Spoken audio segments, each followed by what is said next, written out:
Genesis 43. Now the famine was still severe in the land, and when they had eaten all the grain they had brought from Egypt, their father said to them, "Go back and buy us a little more food." But Judah said to him, "The man warned us solemnly, 'You will not see my face again unless your brother is with you. If you will send our brother along with us, we will go down and buy food for you. But if you will not send him, then we will not go down, because the man said to us, "You will not see my face again unless your brother is with you." Israel asked, "Why did you bring this trouble on me by telling the man you had another brother?" They replied, "The man questioned us closely about ourselves and our family. 'Is your father still living?' he asked us. 'Do you have another brother?' We simply answered his questions. How were we to know he would say, 'Bring your brother down here'?" Then Judah said to Israel his father, "Send the boy along with me, and we will go at once, so that we and you and our children may live and not die. I myself will guarantee his safety. You can hold me personally responsible for him. If I do not bring him back to you and set him here before you, I will bear the blame before you all my life. As it is, if we had not delayed, we could have gone and returned twice." Then their father Israel said to them, "If it must be, then do this. Put some of the best products of the land in your bags, and take them down to the man as a gift: a little balm, and a little honey, some spices, and myrrh, some pistachio nuts and almonds.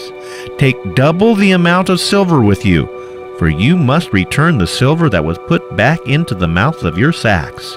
Perhaps it was a mistake. Take your brother also, and go back to the man at once, and may God Almighty grant you mercy before the man, so that he will let your other brother and Benjamin come back with you. As for me, if I am bereaved, I am bereaved." So the men took the gifts and double the amount of silver, and Benjamin also. They hurried down to Egypt and presented themselves to Joseph. When Joseph saw Benjamin with them, he said to the steward of his house, "Take these men to my house, slaughter an animal, and prepare dinner. They are to eat with me at noon." The man did as Joseph told him, and took the men to Joseph's house. Now the men were frightened when they were taken to his house.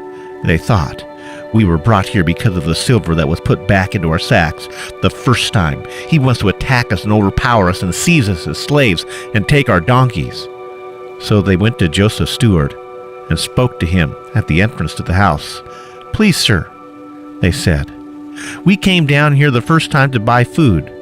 But at the place where we stopped for the night, we opened our sacks, and each of us found his silver, the exact weight, in the mouth of his sack. So we have brought it back with us. We have also brought additional silver with us to buy food.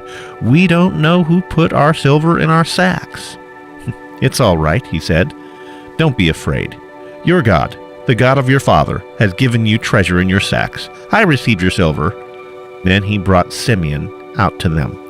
The steward took the men into Joseph's house, gave them water to wash their feet, and provided fodder for their donkeys. They prepared their gifts for Joseph's arrival at noon, because they had heard they were to eat there. When Joseph came home, they presented to him the gifts they had brought into the house, and they bowed down before him to the ground.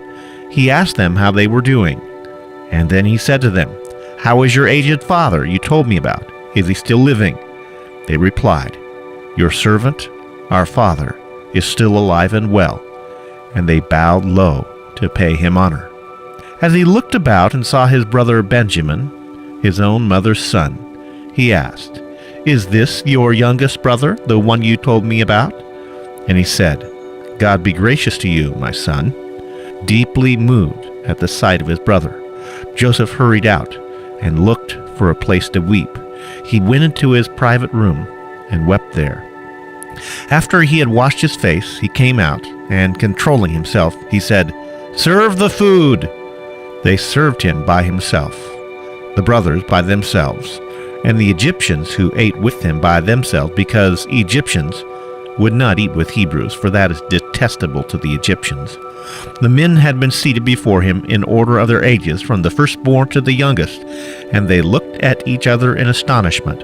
When portions were served to them from Joseph's table, Benjamin's portion was 5 times as much as everyone else's. So they feasted and drank freely with him.